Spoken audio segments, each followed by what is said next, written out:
compartió con nosotros este modelo educativo con un enfoque de derechos humanos. En esta oportunidad, en este segundo foro, hemos invitado a dos connotados profesionales del campo de la filosofía, que es precisamente una de las áreas que adolecen no solamente nuestro modelo, sino también los modelos universitarios. En ese sentido, en esta oportunidad, lunes 6, está con nosotros ya presente el doctor Rafael Félix Mora Ramírez. Él es filósofo de profesión, se ha formado en la Universidad Nacional Mayor de San Marcos. Como todo hombre estudioso, está próximo ya a lograr su doctorado, su postdoctorado en ciencias. Y una cosa que es muy relevante, aparte de ser un investigador,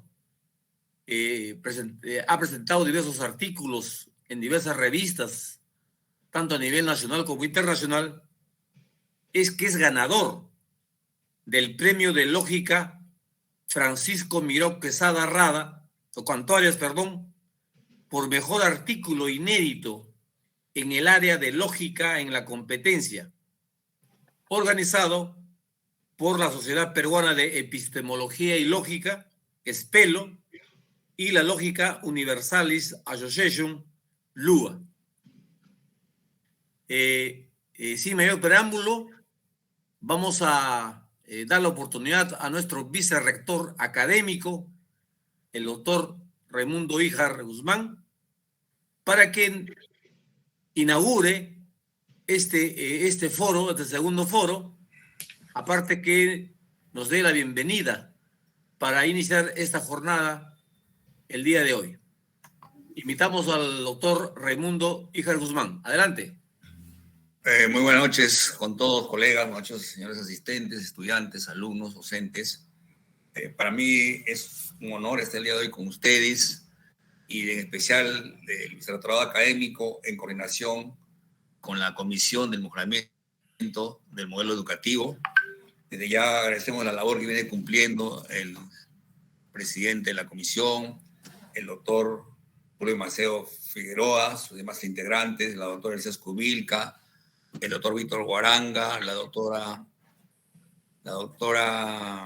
Cabillas Oropesa, el doctor Melchor Escudero, el doctor César Vázquez Trejo y el doctor Jorge Rojas Paz.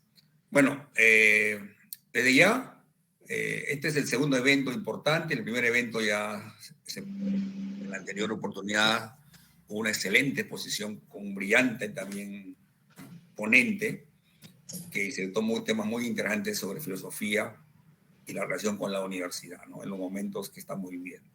El día de hoy, este segundo fórum es muy importante y más aún que es un fórum libre, gratuito, para todos pueden participar, ¿no? En coordinación con nuestra querida comisión.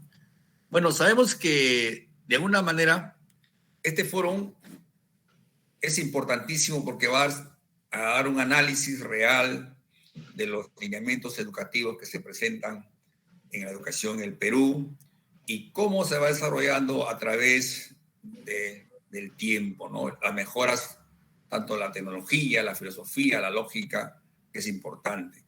El día de hoy tenemos un ponente de primera línea, ¿no? Ya conocemos al doctor Rafael Mora, que es un brillante, ¿no? Tiene muchos pergaminos, tiene muchos estudios, y el día de hoy pues está presente aquí en la ciudad junto con nosotros, de forma virtual, llegando a la ciudad de Huacho. Y de ya nosotros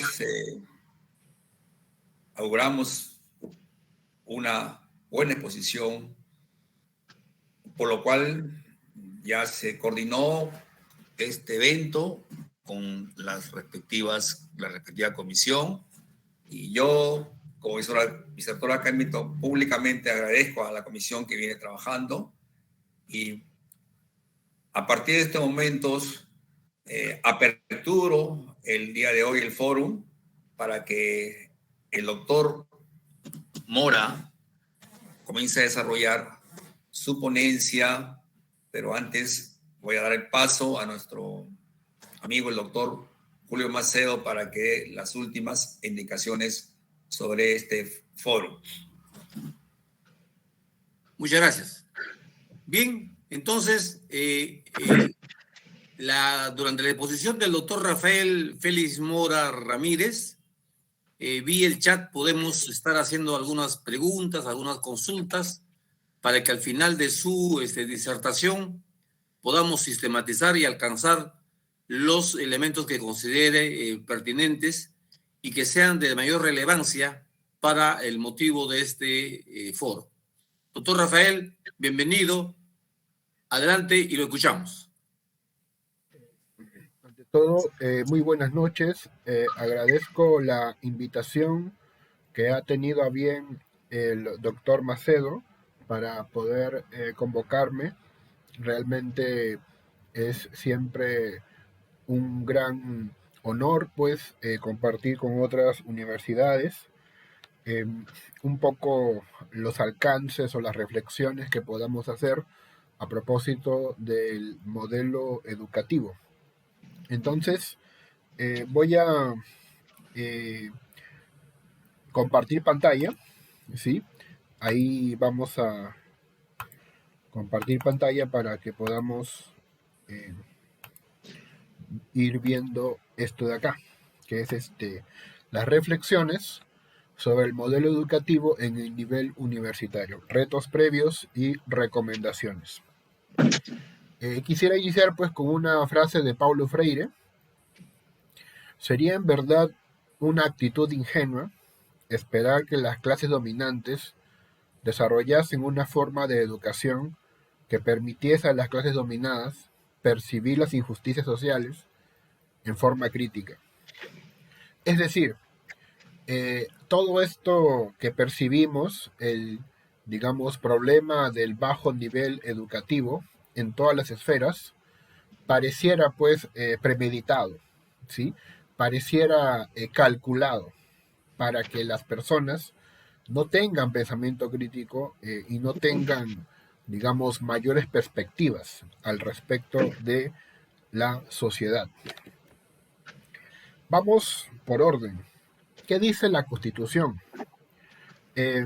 La Constitución manifiesta en el artículo 18 que la educación universitaria tiene como fines la formación profesional, la difusión cultural, la creación intelectual y artística y la investigación científica y tecnológica. De eso debe ocuparse pues la universidad. Además, la universidad es autónoma en su régimen normativo de gobierno académico, administrativo y económico. En este artículo pues 18 ya se están planteando los lineamientos generales de lo que es el sentido de la educación universitaria. Pero ¿qué ha pasado? Como ustedes seguramente recordarán, existía, digamos, con mayor jerarquía, esto que se llamaba la ANR, ¿no? Que es la Asamblea Nacional de Rectores, que pues prácticamente nos llenó de universidades, lo cual curiosamente no significa un buen índice, ¿no? Eso es bastante llamativo porque pues uno podría pensar que si aumentan las universidades, ¿no es cierto? Eso es síntoma de que pues, ¿no? El país mejora, el país progresa, pero la cosa es engañosa en realidad. El hecho de que aumenten las universidades no es tan buena señal si es que no mantienen un cierto rigor o de calidad, ¿sí? Que es justamente el espíritu de los reclamos que hacía el congresista, curiosamente, ¿no? Mora, el congresista creo que Daniel Mora, hacía esos reclamos, ¿no? ¿Por qué hay tan bajo nivel en el ámbito universitario, y era porque pues no había un control, digamos que cada universidad era autónoma. ¿Y qué sucede? ¿Qué sucede? De que pues para conseguir un trabajo y un buen sueldo hay que tener un grado, hay que tener un título. O sea, ese es el objetivo, digamos, que la gente común asume, que la educación nos va a dar pues grados, nos va a dar títulos, y eso va a repercutir en nuestras finanzas. Ganaremos más, tendremos, digamos, más entrada, más financiamiento. Entonces, al asumir eso, al asumir eso, la universidad se convirtió pues en otro negocio más. Era una máquina productora de títulos, eh, que por supuesto pues no tenían ni el rigor ni la calidad, pues digamos que las mejores universidades del país. Pero pues se producían, ¿no?, bastantes universidades, se producían bastantes títulos. Ese fue, digamos, el problema a nivel de la educación universitaria. Otro problema más es la forma en la que se enseña. En una universidad privada se ve al alumno pues como un cliente, y esto es problemático porque pues si tú desapruebas a un cliente tendrás menos entrada, ¿no? Es por eso que las universidades privadas, y ustedes lo pueden averiguar, hacen malabares y todas las estrategias posibles para que el alumno no desapruebe. De hecho, se toma pues como, digamos, mínimo 5 evaluaciones, y cada una pesa, digamos, 20%, digamos. Y la idea pues es que pues el alumno, digamos, tenga menos probabilidades de desaprobar, ¿sí? Entonces se ve al alumno pues como un cliente. Pero, ¿qué sucede en la universidad pública? En la universidad pública, más bien es al revés, ¿no? Ahí quien se vuelve tiránico es hasta cierto punto el docente, ¿no es cierto? El docente, pues yo recuerdo haber escuchado a mis profesores que, y esto es historia real, competían por saber quién desaprobaba más alumnos, y creían que con eso pues daban calidad, ¿no?, daban digamos rigor, altura, ¿no?, a la carrera, ¿no? Me refiero a la carrera de filosofía. Entonces competían entre ellos para ver quién desaprobaba más alumnos, ¿no? Eh, entonces, ese es un problema, ¿no? También es otro problema porque pues genera que los estudiantes eh, se acumulen, se acumulen, que no acabarán sus carreras en el tiempo fijado, o terminarán pues desertando, ¿sí? Entonces ahí tienen otro problema más vinculado a la educación superior. ¿Qué papel juega la SUNEDU? La SUNEDU, pues como seguramente ustedes entienden y saben, es un organismo, una institución que supervisa, digamos, el nivel educativo, básicamente, ¿no? Y además permite o no permite que se licencien las universidades. Para poder licenciarse, hay que cumplir una serie de requisitos, de normas, que seguramente ustedes conocen, que está en la ley universitaria, que ahorita también vamos a verlo un poquito. Entonces, pues la SUNEDU fue la manera de, desde el Estado, resolver el tema del bajo nivel educativo, la baja calidad, y también, pues, digamos, el clientelismo, ¿no?, de las universidades privadas. Entonces, la SUNEDU fue creada con esa intención, con esa intención.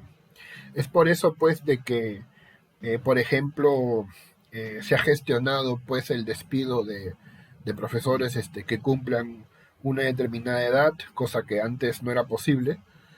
eh, y de verdad, ¿no? O sea, el profesor prácticamente moría dictando, ¿no? O sea, no había digamos, un tiempo límite para que él, digamos, abandone o deje descansar su profesión. Bueno, entonces la SUNEDU tiene este tipo de rigor, de exigencias. Saben que la SUNEDU ha cerrado varias universidades. Por ejemplo, la más sonada es Inca Garcilaso de la Vega, ¿no es cierto? Eh, que tiene un problema ahí con el rector. No sé si ustedes escucharon el tema, ¿no? Pero parecía que era un rector que ganaba 1 millón de soles, ¿no? De sueldo. Ese era su sueldo, ¿no? 1 millón de soles, al parecer, ¿no? Entonces había pues desbarajustes ahí, digamos, probablemente casos de corrupción, probablemente.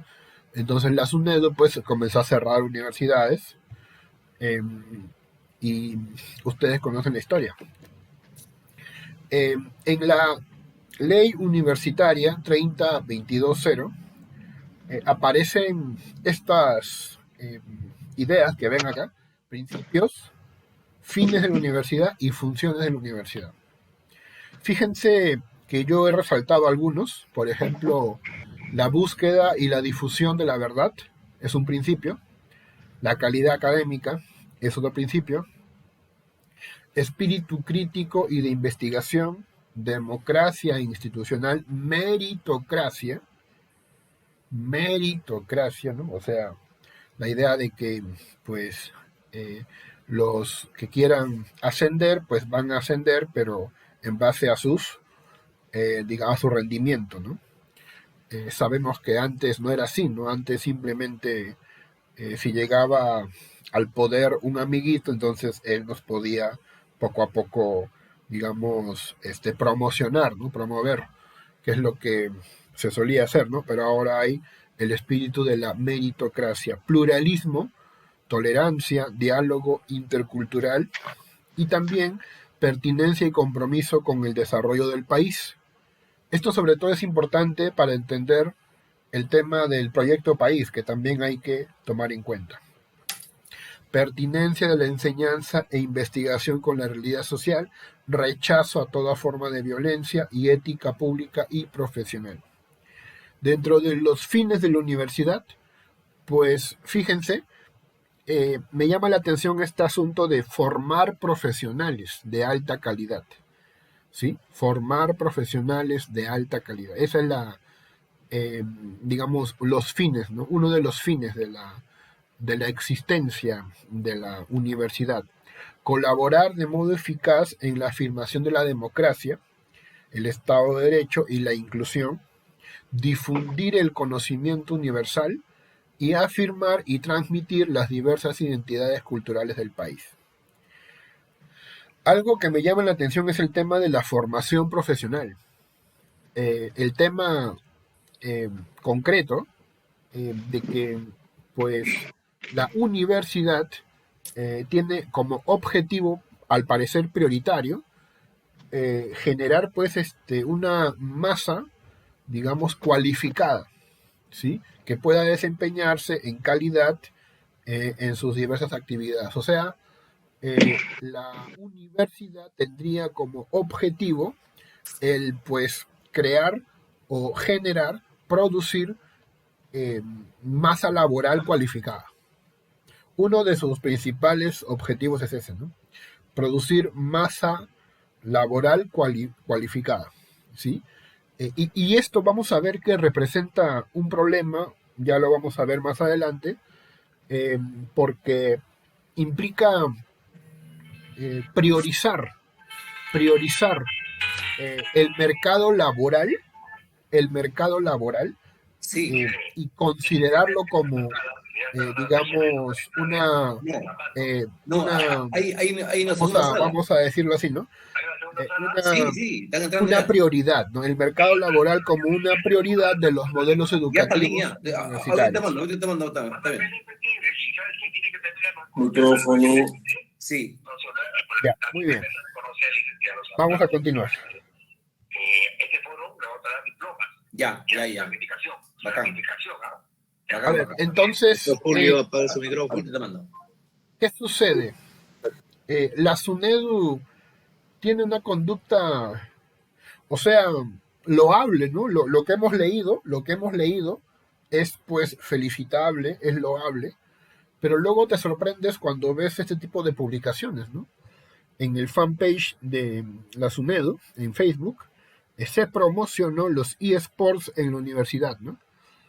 Y se invitó pues a estudiantes de diversas universidades para que contaran sus experiencias eh, jugando Dota 2, jugando Free Fire.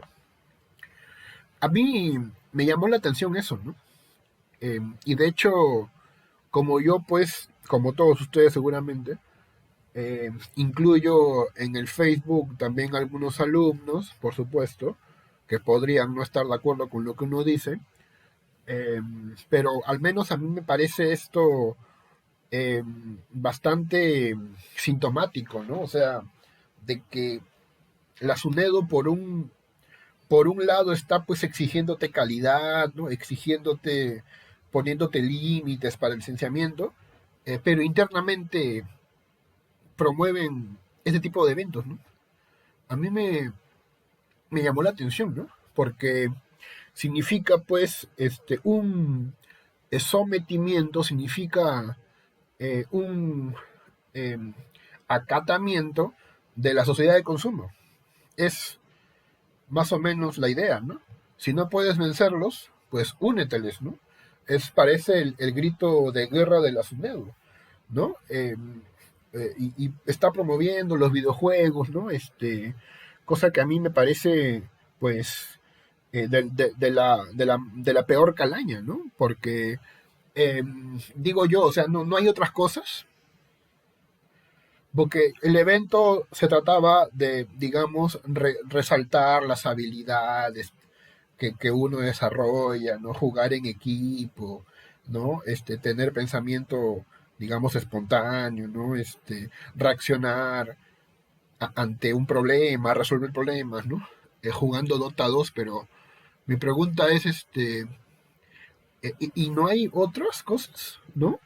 O sea, no hay otros eventos que gestionar, ¿no? ¿Qué tal? Disculpen si soy muy atrevido, pero y si premiamos un buen ensayo, y si premiamos un buen proyecto, y eso cuándo lo van a hacer, ¿no? Eh, entonces, ahí tienes un tema interesante, ¿no? Como la SUNEDO, pues, se jacta de ser calidad, pero luego está difundiendo eventos que demuestran que la SUNEDO está acatando el mercado laboral, está sometiéndose al mercado laboral, eh, y bueno, como está de moda y seguramente quiere tener likes, difunden este tipo de eventos, ¿no? Que es, en mi opinión, algo, como ya he indicado, pues totalmente incoherente, ¿no? Totalmente incoherente, ¿no? Porque a este paso también podrían dar cursos, ¿no? Para ser influencer, pues. Una ponencia, a ver, sobre cuánto ganan los youtubers. O también que nos enseñen a abrir nuestra cuenta de OnlyFans, ¿no? Ya, falta poco para eso, ¿no? Eh, o un seminario de reggaetón, pues ya, finalmente, ¿no? Seminario de reggaetón, ya, ¿sí? O también cómo bailar correctamente para un video de TikTok, ¿sí? Eh, eso también podría ser, ¿no? Ya no me sorprendería a este paso que eso sucediera. Bueno, entonces no hay otras alternativas en la cuestión. Hasta San Marcos, ¿no? Que uno piensa que eh, se debe destacar, ¿no? Por, digamos, ser el bastión de la cultura y de las altas letras, Sin embargo, también ha hecho un taller de dotados, ¿no? Es algo bastante, eh, digamos, observable, porque yo asistí al evento, o sea, pude ver el evento que organizó la SUNEDU. Es interesante que te resalten todos los, digamos, las habilidades, ¿no? Las ventajas que tiene jugar videojuegos, pero luego le agregan al final, ¿no? Pero por si acaso, todo con responsabilidad, ¿no? ¿Sí? Eh, Cuando eso no ocurre con el fútbol, ¿no? Eso no ocurre con el ajedrez, ¿no? En el ajedrez no hay una recomendación, ¿no? Para que lo dejes de hacer, ¿no? O sea, cuidado que abuses con el ajedrez, ¿no? Cuidado que abuses con el fútbol, ¿no? En cambio, en estos videojuegos sí, ¿no? Cuidado que abuses de eso. Ahí sí tiene sentido. Entonces, la cuestión es esa, ¿no? ¿Por qué difundir eventos que promocionan videojuegos que uno sabe muy bien que hay que tomarlo pues con calma, ¿no? Porque podría generar pues adicción, por ejemplo, ¿sí? Bueno, entonces, repito, ¿no? O sea, no hay otras alternativas. Hay que jugar videojuegos. O sea, de verdad no hay otras alternativas. Ya se nos están acabando las ideas. ¿De verdad? Eh, Esa es mi reflexión, ¿no? Lo cual pues nos lleva a pensar el tema de la educación y el trabajo. Eh, Finalmente, la cuestión es esa, como les decía, eh, que la universidad es concebido como un centro para poder obtener un diploma y con eso pues cobrar, tener un trabajito. Pero al mismo tiempo, la universidad promueve el pensamiento crítico, la lectura, el cuestionamiento. Sin embargo, y ese es el asunto interesante, eh, para incorporarte al mundo laboral, más bien, no hay que tener pensamiento crítico, ¿no? No hay que cuestionar al jefe, ¿no? O sea, no vas a, digamos, criticar al jefe, ¿no? Eso, por supuesto que si tú cuestionas algo al jefe, pues te podría costar el trabajo. Y creo que todo el mundo entiende eso. Entonces hay una asimetría, ¿no? Entre la idea de universidad como formadora del pensamiento crítico y al mismo tiempo una realidad laboral que no nos exige pensamiento crítico. Es más, hasta nos prohíbe pensamiento crítico. ¿Sí?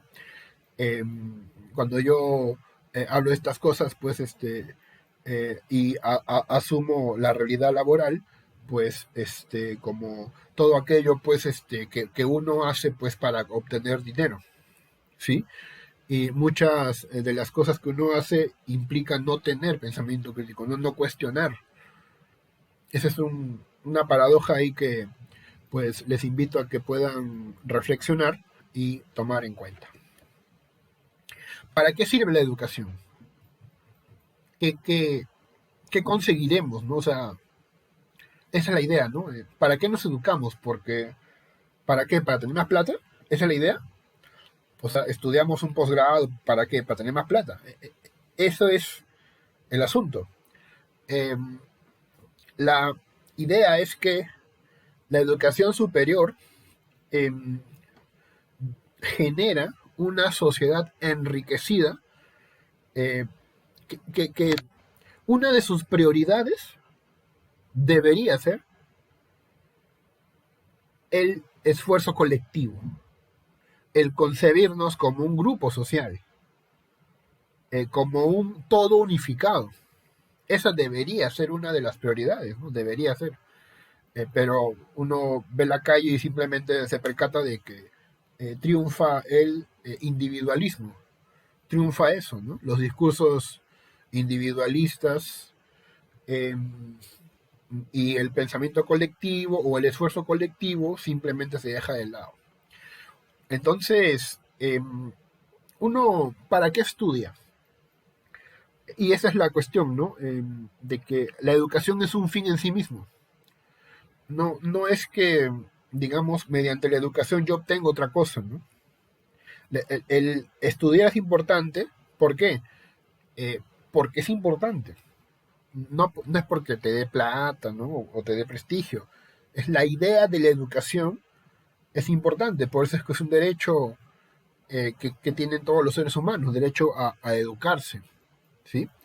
Esa es una de las ideas que pues hay que tomar en cuenta, sobre todo en el ámbito universitario, de que uno estudia, pues porque estudiar ya es de por sí una cosa buena. Hay que hacer preguntas, ¿no? Para poder cuestionar quizás un modelo educativo que esté más o menos respaldando o de acuerdo con la sociedad de consumo, ¿sí? La sociedad que únicamente prioriza a eh, a los ciudadanos en tanto clientes. Si son clientes, vale la pena, ¿no? Si no son clientes, entonces no importa, ¿no? Hay que luchar contra eso, hay que oponerse a eso, ¿no? Entonces, unas preguntas que se hace para cuestionar a esta forma de ver el mundo a partir del consumismo. ¿Es más valioso ser adinerado que encontrarle un sentido en la existencia? ¿Debemos convertirnos solo en máquinas que producen y que jamás hacen preguntas? Hay que pensar que intentar entender la totalidad de lo existente no genera ningún tipo de rédito. ¿Cómo promovemos la tolerancia y el respeto? Ahí tienen entonces eh, algunas preguntas básicamente que uno puede pensar tomando en cuenta el interés colectivo, ¿no? Tratando pues de, como digo, formar un proyecto país, ¿no? Tratando de entender cómo podríamos unirnos, unificarnos en la sociedad actual, la peruana, cómo sería posible, ¿no? Unificarla, mejorarla, hacer que cada vez sea menos autodestructiva, ¿sí? Porque ahí hay pues dificultades con respecto a la eh, sociedad actual en la que vivimos, que pues fíjense que es una sociedad pues que se autodestruye, ¿sí? Una sociedad pues donde por ejemplo valoran más los chismes, ¿no? Digamos que un galardón, ¿no? Que un galardón universitario, que un premio universitario, ¿no? Valoran más los chismes, ¿sí? Entonces, cualquiera sabe el tema de el gato Cuba y Melissa Paredes, ¿no? De eso sí saben, ¿no? O las canciones de reggaetón, ¿no? Eso sí saben. Pero la historia del país, por ejemplo, ¿no es cierto? Que Inca se caracterizó por hacer tal o cual actividad, por ejemplo, eso no abunda, ¿no? Y no parece haber preocupación por ese tipo de, digamos, no parece haber preocupación por el cultivo del conocimiento, no parece haber. Entonces, la sociedad de consumo tiene valores. Justamente por eso es importante estudiar filosofía, ¿no? Porque la filosofía te ofrece otra perspectiva, ¿no? Eh, Porque la sociedad de consumo lo que te va a decir es que es mejor tener, es mejor consumir, es mejor ganar, es mejor progresar, es mejor hacer, es mejor aparentar. Todos esos valores te van a imponer ¿quiénes? Los medios de comunicación, ¿sí? Eh, la prensa, incluso hasta las redes sociales también están metiéndose en el juego la variable esta de las redes sociales, ¿sí? Eh, de tal forma que si uno no hace filosofía o no estudia un poco de filosofía, eh, terminará haciendo filosofía de todas formas, ¿no? Solamente que terminará asumiendo los valores del consumismo que se expone pues en los medios de comunicación masiva. Porque detrás de eso hay un interés, ¿no? Hay un interés, ¿no? Eh, quieren que la gente piense en tal o cual cuestión, ¿no? Que la gente tenga una preocupación, ¿no? ¿Sí? Entonces nos imponen una agenda. A los que no hacen filosofía, pues les imponen una agenda y les hacen creer que es lo más normal pensar de esa manera. Augusto Salazar Bondi, planteó el tema de la educación, por supuesto. Él dividió a la educación en dos: educación adaptativa, en la que pues se impone al sujeto un molde prefabricado que define a la par lo que se considera socialmente aceptable y conveniente y lo que se tiene por propio de una persona bien desarrollada. O sea, se impone al estudiante, ¿no? Esa es la educación adaptativa. Pero también está la educación suscitadora, en la que el estudiante más bien ocupa el centro. El estudiante tiene que producir por sí mismo las reflexiones, tiene que ser auténtico, buscar ser creativo, buscar ser original, eh, cuestionar, usar, eh, digamos, el pensamiento y también usar la crítica. Pero eso tiene que venir del propio alumno. Entonces, eso se llama la educación suscitadora. El docente provoca, ¿no? El docente, digamos, genera polémica, ¿no? Esa es la idea, que genere, que, digamos, llamen la atención para que el alumno, usando su mente, pueda entender en dónde radica el quid del asunto. Entonces tenemos pues la educación adaptativa y la educación suscitadora. ¿Qué educación debería priorizar el modelo educativo universitario? Obviamente la educación suscitadora, ¿sí? La educación adaptativa pues pareciera más coherente con el conductismo, ¿no? Que por supuesto es algo ya pues a este tiempo ya superado, ¿no? Superado. Ahorita lo que prima en los modelos universitarios es el constructivismo, ¿no? Campea, triunfante el constructivismo, eh, y casi todos están de acuerdo en eso y me parece que eh, tiene sentido eh, la propuesta del constructivismo. Bueno, entonces, ¿cuál es el problema, no? De la educación? Uno de los problemas es eh, el tema económico, por supuesto, ¿no? Como ya lo observó José Carlos Mariátegui. Claro que sí, ¿no? No podrá haber una educación verdadera mientras no se supere la dominación, mientras no se supere nuestro estado económico de oprimidos, subdesarrollados, dependientes. Eso es importante, ¿no? O sea, no solamente es un asunto de enseñar, sino también bajo qué condiciones.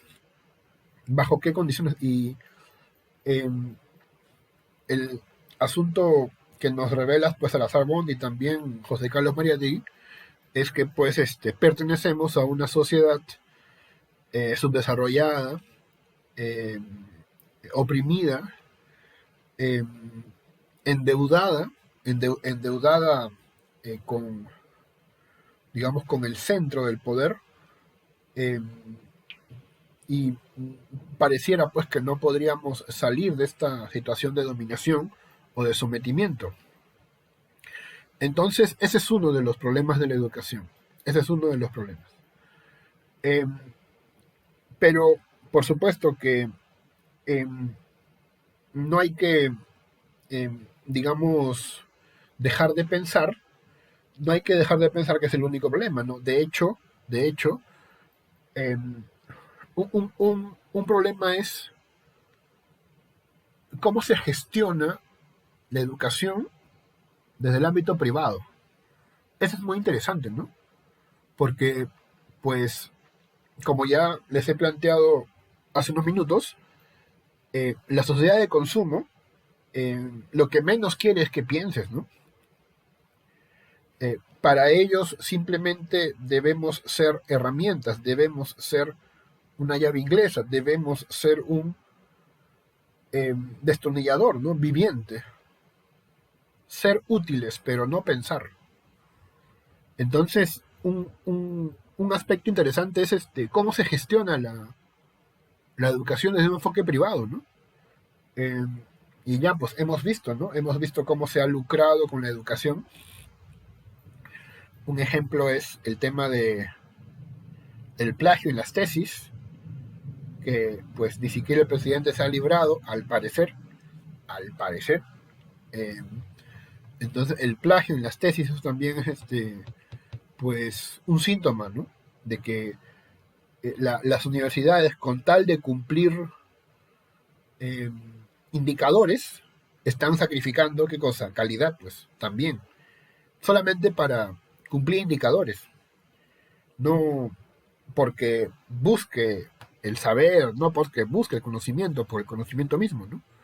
Pareciera de que simplemente están cumpliendo, pues, indicadores. Y eso es algo penoso. Eh, las universidades, pues, no están priorizando la calidad, ¿no? Sino más bien la cantidad. La cantidad. Y eso es un problema que cada vez es más obvio, cada vez es más notable. Pues estamos en un paradigma tecnocrático. O sea, donde se prioriza, ¿qué cosa? El dinero, la ganancia.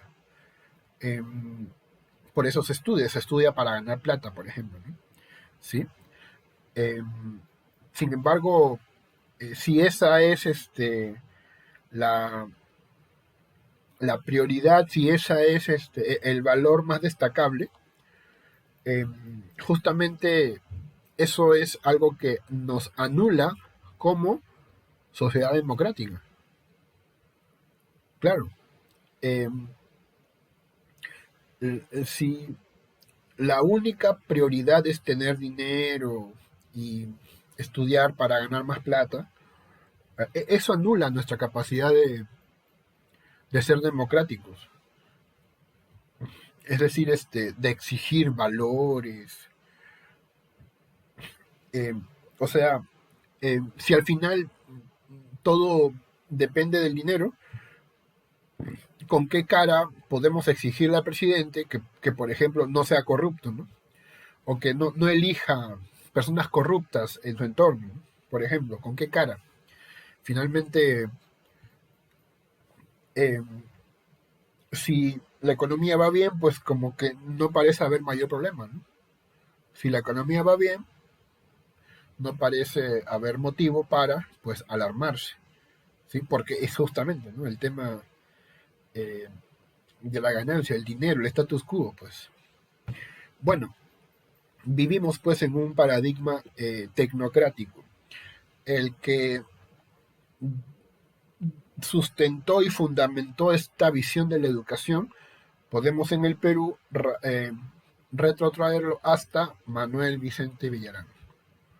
Manuel Vicente Villarán, ¿no? Con él, eh, pues, eh, la educación eh, es algo técnico. Este señor exaltaba mucho a Estados Unidos y lo tomaba como ejemplo. Decía que así debemos ser nosotros, ¿no? Debemos ser productores, debemos ser atrevidos, creadores, ¿no?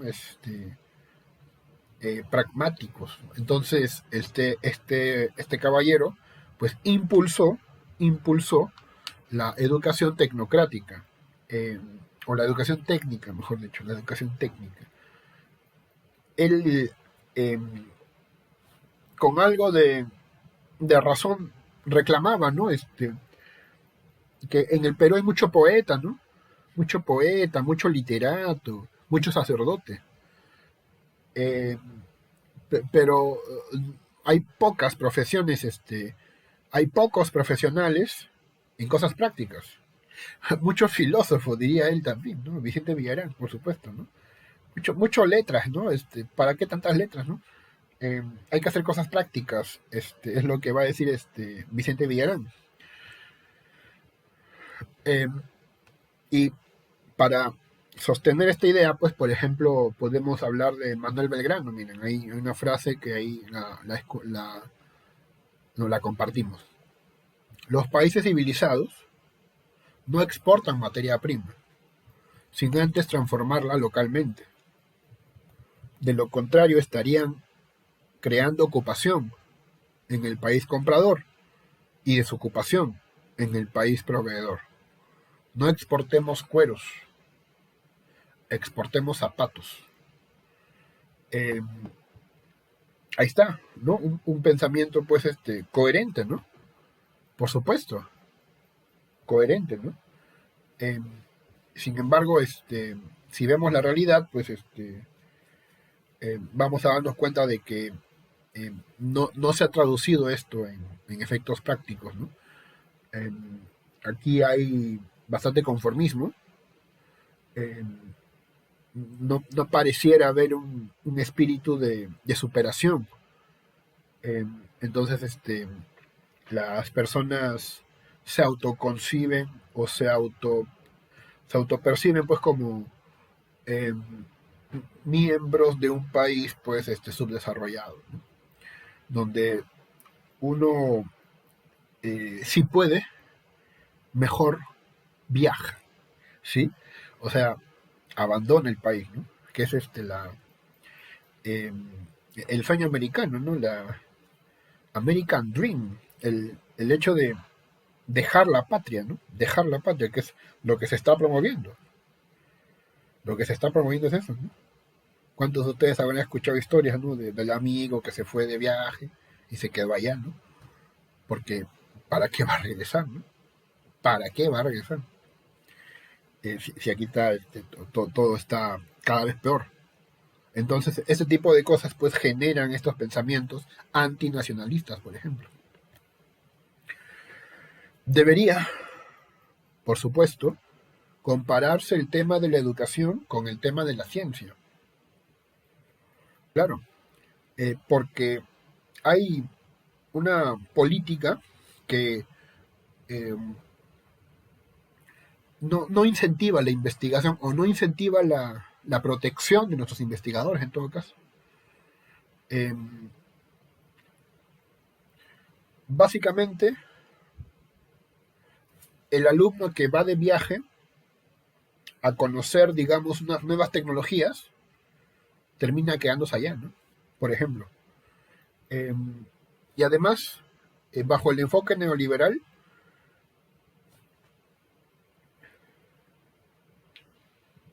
no hay ganas de cambiar la situación. ¿Por qué? Porque la transferencia tecnológica llegará sola, así como, ¿se acuerdan que había un presidente que decía, no, la plata llega sola? Bueno, también es eso, ¿no? La tecnología llega sola. No hay por qué invertir mucho dinero para que los peruanos creen tecnología, ¿no? Esa es la idea. No hay que invertir mucho, ¿no? Por eso es que usted observa el PBI y no se invierte en educación, no se invierte en ciencia, no se invierte en investigación abiertamente.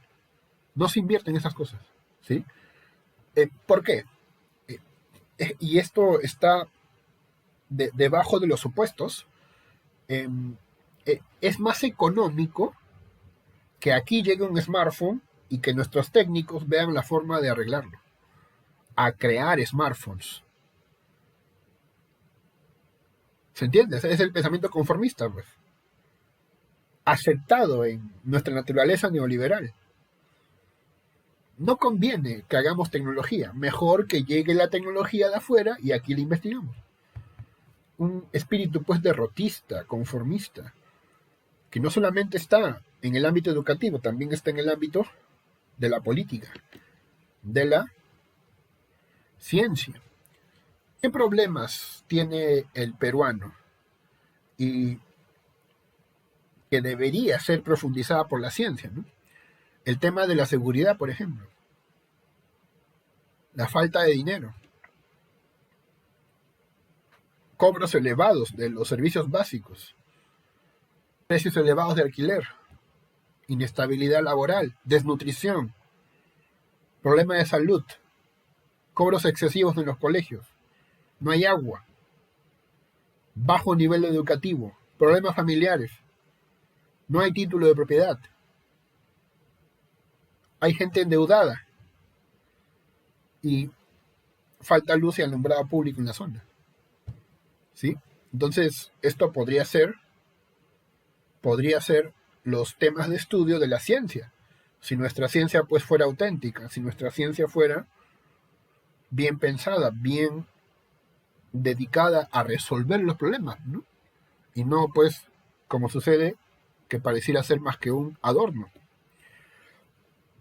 Hay un triángulo científico-tecnológico para explicar cómo se vincula el gobierno, la empresa y la universidad. Este triángulo es inventado por Sábato. Es otro Sábato, ya no el Sábato del túnel, es otro Sábato, ¿no? ¿Sí? Es el triángulo de Sábato. ¿Sí?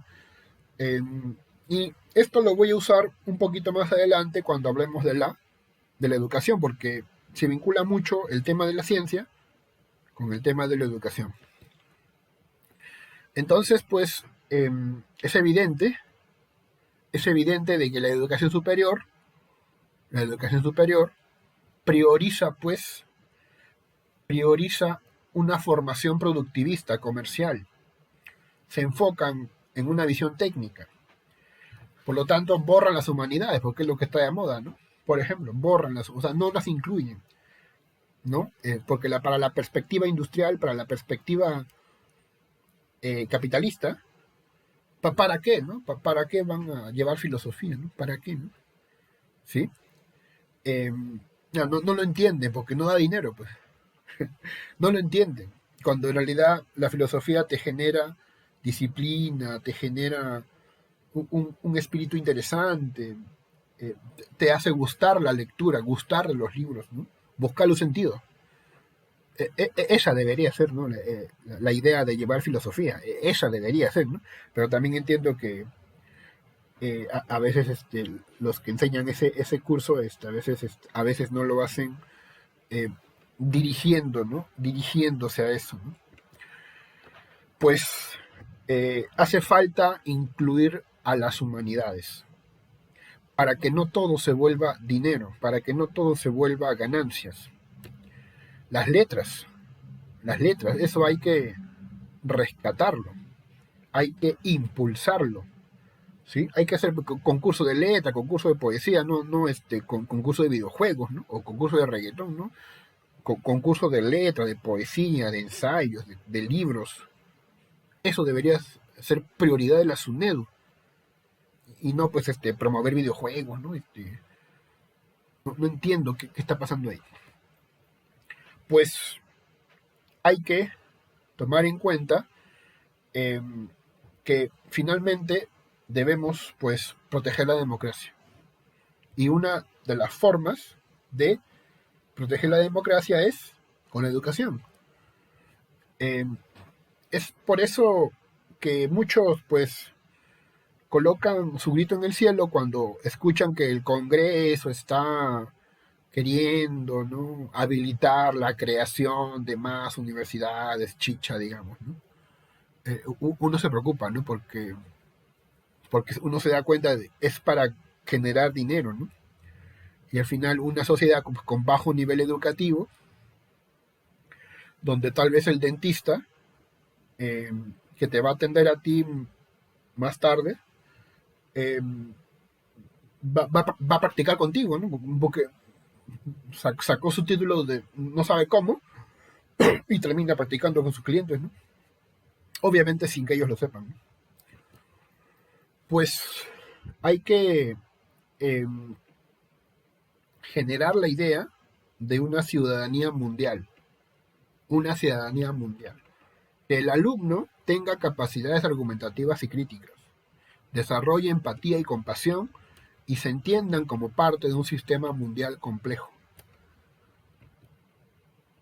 Para eso se requieren habilidades, capacidad de examinar críticamente, ponerse en el lugar de los demás y ser humano, vinculado a los demás. Por eso hay que enfatizar en el pensamiento crítico, en las habilidades no solo cognitivas y la participación activa en redes sociales también, ¿no? Ahí ven estos anuncios, no sé si ustedes recuerdan estos anuncios, con el cual pues nos intentaron meter miedo de la forma más sinvergüenza. Ahí ese es el grito de socorro de la empresa, ¿no? El grito de socorro de la empresa, ¿sí? Y uno veía esos letreros, ¿no? Y se preguntaba, wow, ¿no? Están asustados, y no solamente están asustados, quieren asustar a los demás también. Entonces, habiendo visto estos problemas, podemos ir ya al tema del modelo educativo. ¿Qué cosa es eso? Es un modelo, pues, de formación integral, humanista, de excelencia, que se basa en la construcción de conocimientos y que está centrado en el aprendizaje. Hay al menos 3 componentes principales para la formación universitaria. Principios y valores, que se basan en el humanismo y su compromiso social y sustentable, el enfoque pedagógico, centrado en el aprendizaje del estudiante, y la postura sobre la innovación educativa. Eso también hay que tomarlo en cuenta. El modelo, pues, educativo busca que el estudiante cause un impacto positivo a nivel nacional e internacional. Esa debería ser, pues, la consigna. La innovación, la resiliencia son sus valores, el liderazgo, la enseñanza, la investigación, el compromiso social, el diálogo, la pluralidad y el respeto.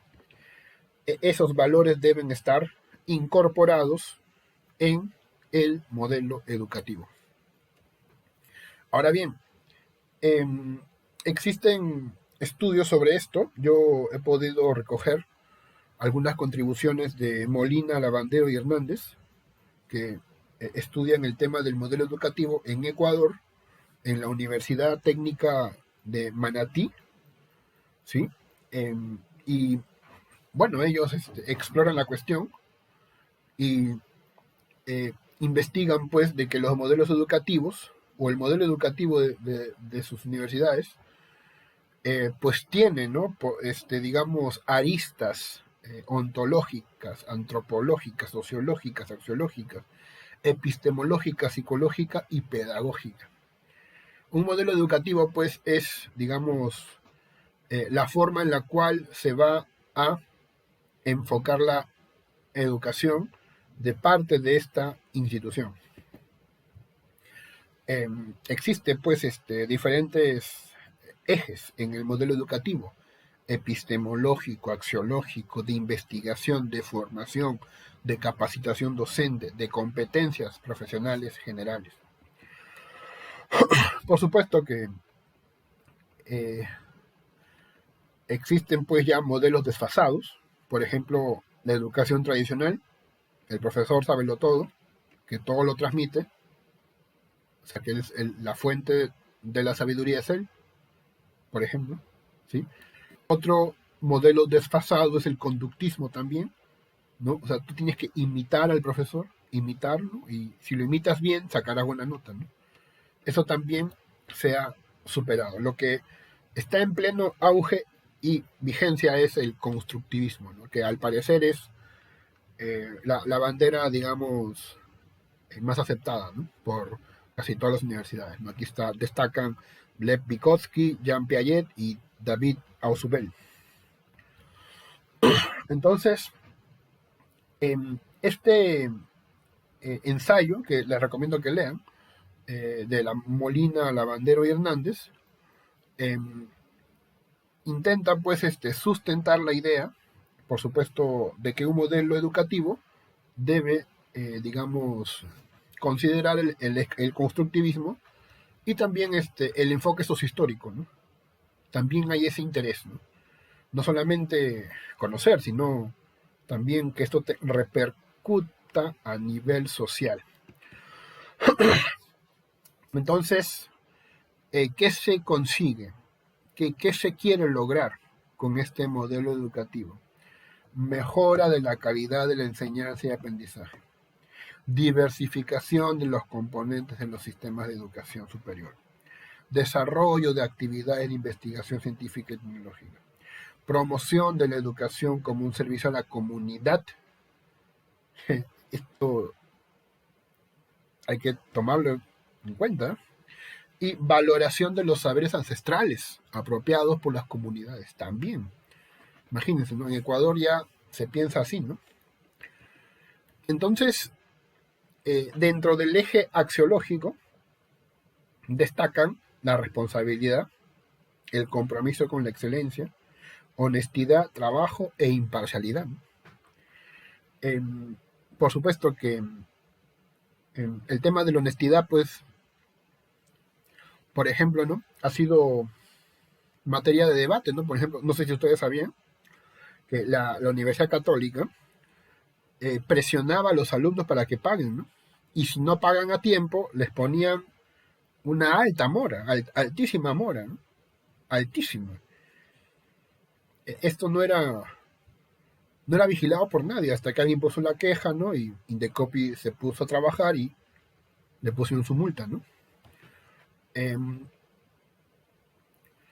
No nos sorprendamos de que esta universidad o miembros de esta universidad luego estén queriendo sacar al gobernante que ha salido elegido democráticamente, porque aquí te das cuenta de que pues hay intereses, ¿no?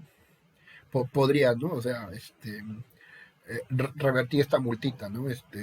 Pero claro, hay otras prioridades, pues, ¿no? Yo también me pregunto en qué estaban pensando, ¿no? Los directivos de la Católica, ¿no? ¿En qué estaban pensando? ¿Sí? Es que enfocan a los alumnos, pues son clientes, no son personas, son clientes, ¿sí? Eso hay que tomarlo en cuenta. Entonces, el docente debe poseer, según este modelo, las siguientes características: apertura al diálogo y la reflexión, aprovechamiento al máximo de las TIC, dominio pleno de su materia y pensamiento complejo inter y transdisciplinar.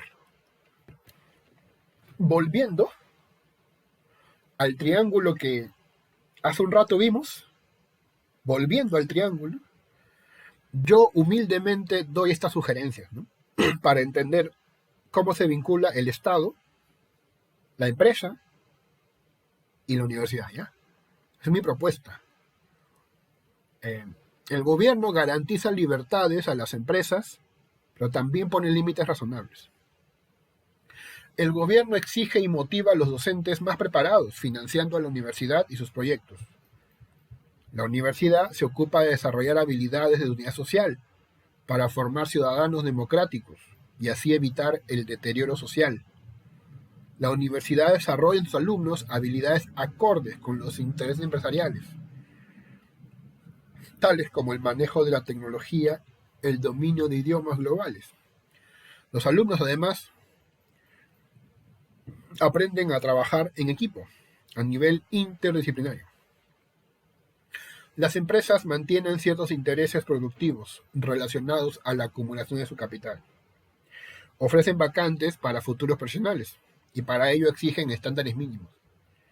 Sin embargo, para que la empresa no imponga la agenda social, y hay que tomar en cuenta esto, el gobierno debe priorizar y vigilar el cumplimiento de la agenda de su proyecto país,